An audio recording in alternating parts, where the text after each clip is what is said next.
One of my favorite features of 3ds Max lighting is the ability to adjust the contrast of the light and the look of the highlights on object surfaces.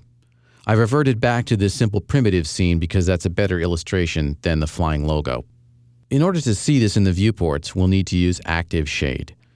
I'll go to the Perspective Viewport label, click on that, and choose Extended Viewports, Active Shade. And now you see what it looks like with no adjustments to the contrast. I'll select this Omni light and go to the Modify panel and open up the rollout that says Advanced Effects. If I increase this contrast value up to the maximum of 100, you'll see a very dramatic change. Basically, we're blasting out the scene. It's extremely contrasty, so contrasty that it even looks like it's a cartoon-type shader. Usually I'll set that contrast to something more reasonable, like let's say 50%. Below that, you will see Soften Diffuse Edge.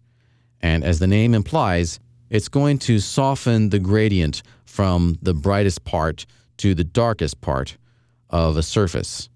And I'll set that up to, let's say, 50 as well. And that softened up the look. Additionally, within here, you can do things like disable specular highlights for the light completely.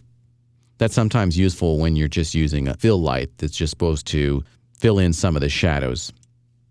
That's a basic introduction to using the advanced effects to control the contrast of a shot.